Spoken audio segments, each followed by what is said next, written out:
I woke up one morning to find my family's 2-acre plot in the Nevada desert turned into some kind of HOA fantasy park.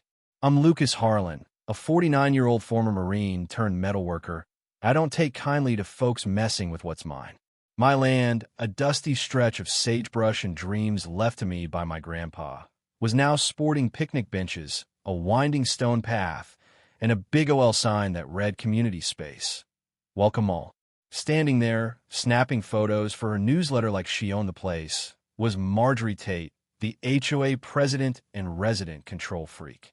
She'd claimed my property without so much as a phone call, figuring I'd just roll over. Well, Marjorie was about to learn she'd picked the wrong guy to tangle with. I didn't call a lawyer or rip down her sign. Instead, I turned her precious park into a legal shooting range overnight. The day she showed up to cut the ribbon, I fired a shot that echoed louder than her smugness. This is the story of how I made Marjorie regret stepping foot on my land. Let me paint the picture. I live in a quiet Nevada suburb where the sun scorches the earth and tempers run hot. I'm a guy who thrives on outsmarting anyone dumb enough to cross me. Years spent forging knives sharp enough to cut through a whisper have left me with scars and a no-nonsense attitude. My land's my sanctuary, a place to build a forge, hammer out my frustrations, and maybe sip whiskey under the stars. But Marjorie had other ideas. At 61, she runs our neighborhood like it's her personal kingdom. A retired schoolteacher with a perm stuck in the 80s and a clipboard glued to her hand, she's got a knack for making up rules that'd make your head spin. Banning backyard chickens for lowering property values. Finding a guy for a mailbox that was too blue. That's Marjorie. The neighbors call her the Queen of Petty, and she's earned every letter of that title. My family's caught up in this mess, too. My wife, Sarah, 46, is a CPA who can slice through nonsense as cleanly as she balances books. She's my rock, with a sarcastic streak that could outshine the desert sun. When I told her about Marjorie's takeover, she laughed so hard she nearly spilled her coffee. Marjorie thinks she's the governor of Nevada now, she said, wiping tears from her eyes. You're not letting this slide, right? Then there's Ethan, our 17-year-old son, a sharpshooter who racks up trophies at local competitions like they're going out of style. He's been begging me to build a range so he can practice without a long drive. Dad, this is our shot, he said, eyes gleaming when he saw the benches. And don't forget Roy, my 72-year-old neighbor, a retired sheriff who knows every law in the book and always has a beer and a loophole ready when I need one. So, picture this. I'm DRIVYing my beat-up F-150 to the plot, the Nevada sun climbing high, the air smelling of dust and sagebrush. I've got lumber in the truck bed, ready to stake out my forge. But when I pull up, my jaw hits the dirt. My land's been turned into a picnic paradise, cheap benches with checkered tablecloths, a stone path snaking through the brush, and that damn sign bolted into my soil. Marjorie's there in her bright green HOA polo, snapping photos like she's at a theme park opening. A few HOA minions trail her, one holding a tray of lemonade like this is a grand event. My blood's boiling, but I keep my cool. I could have stormed over, torn down the sign, and called my lawyer. I've got the deed, the title, everything pro-VYing this land's mine, passed down through generations. Nevada law's on my side, and no HOA rulebook can touch me. But I'm not the guy who fights with lawsuits. I fight with strategy. Over the next week, I got to work quietly, deliberately. I filed for a shooting range permit, checked every box Nevada law required, and built a range right on top of Marjorie's picnic dream.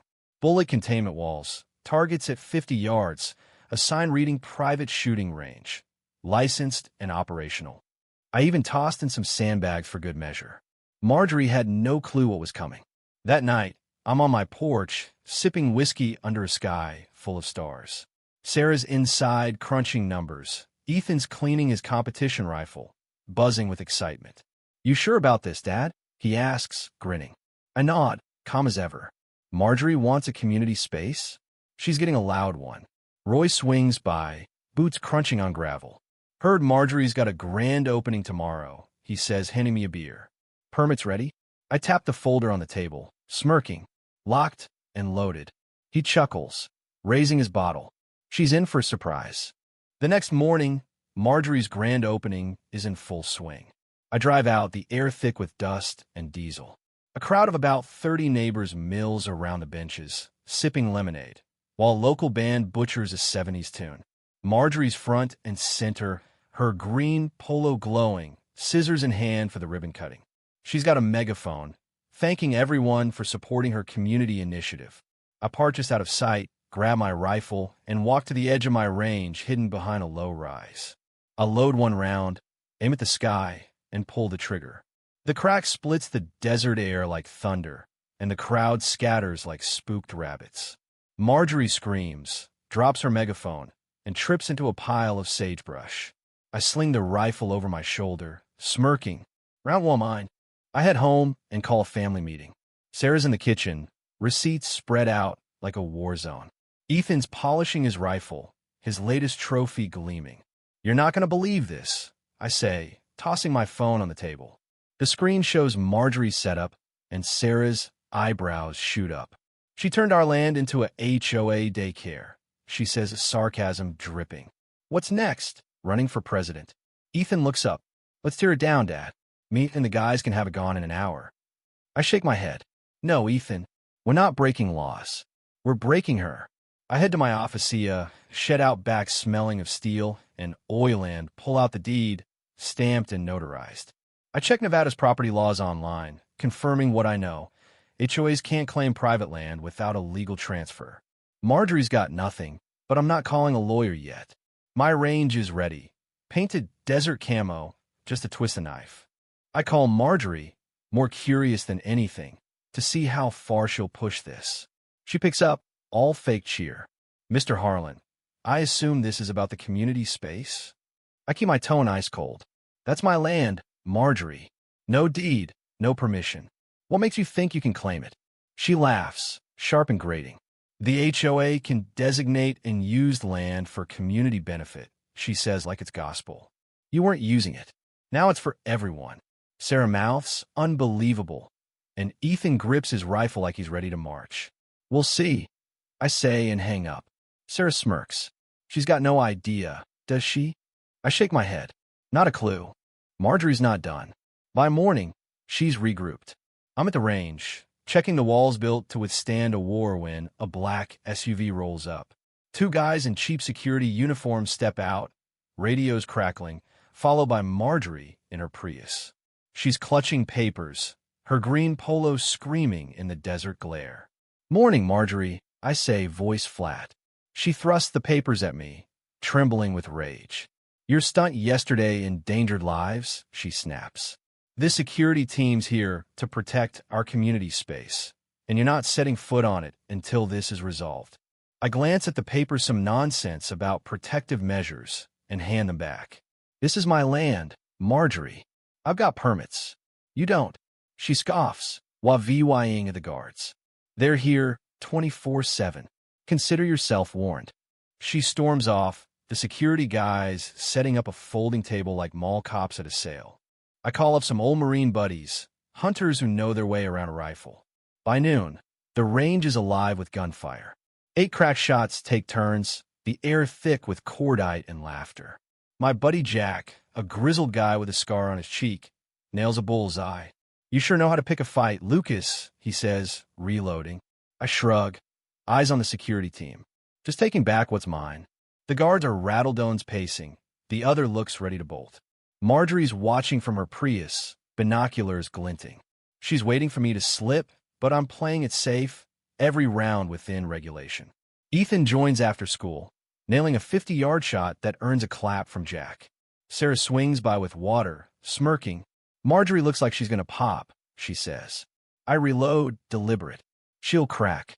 Just wait." A week later, Marjorie files a county complaint, thinking she can shut me down. I'm ready.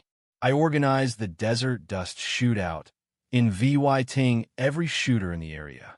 By noon, my land's a hive over 100 people, rifles slung, families with chairs, a food truck slinging burgers. Ethan's nailing 75-yard shots, earning high fives. I'm on a makeshift stage, clipboard in hand, ensuring safety. Then Marjorie's Prius rolls up, a county official sedan behind her. She steps out, green polo blazing, a weaselly lawyer at her side. She's smirking, thinking she's won. I wave them over, cold as ice. "Welcome to the dust shootout," I say. Marjorie shrieks, "This is illegal. This is a community space." Her lawyer pulls out papers, demanding the range be dismantled. The crowd murmurs, hunters stepping closer. I hand the official my folder deed, permits, all stamped. "This land's mine. So's the range. Check the dates." The official flips through, unreadable. Roy steps up, playing a recording of Marjorie admitting she claimed my land without permission. The crowd gasps, Marjorie's face matching her polo. The official speaks, firm. "You can't claim private property without a deed. This is Mr. Harlan's land. Remove your installations, or the HOA faces fines." The crowd cheers, shots ring out. Marjorie storms off, her team trailing like whipped dogs. I raise a hand. "Welcome to my land. Anyone who wants to shoot or learn about property rights is welcome. Let's keep this going." The crowd roars, Ethan's shot pinging like a VY Tory bell. The next day, I'm dismantling Marjorie's benches with a crowbar, Ethan's stacking them for the dump. Sarah pulls up, smirking. "You're trending online. They're calling you the Desert Maverick." I don't smile, but I'm satisfied. Marjorie's apology email hits short, bitter, no mention of me. The neighborhood knows who won. That night's HOA meeting is packed. Marjorie, looking faded, announces her resignation. The room erupts. I'm named an ad VY Sayre, not for politics, but to stop future power grabs. "No more land grabs," I say. "This is a neighborhood, not a dictatorship." Roy nods, muttering, "Knew you'd clean house." Life settles. Sarah's back to spreadsheets. Ethan's winning trophies. Roy's teaching me to smoke ribs. The range is a legend, drawing shooters countywide. We throw a barbecue, the air thick with charcoal and laughter. Marjorie's Prius idles at the road's end. I raise a rib, toasting her defeat. She drives off, gone for good. Sometimes, folks like Marjorie think they can control everything. But one guy who knows his rights can shut that down. Protect what's yours. Play smart. And if you're in Nevada, come shoot at the Desert Dust Range. So what's your take? Was I too harsh on Marjorie? Or did she deserve every bit of it? Ever dealt with an HOA tyrant trying to run your life? Drop your wildest stories below. I know you've got some. Should folks always fight back like this? Or is there a line we shouldn't cross? Hit that like button, share this tale, and subscribe for more showdowns. Let's hear your thoughts.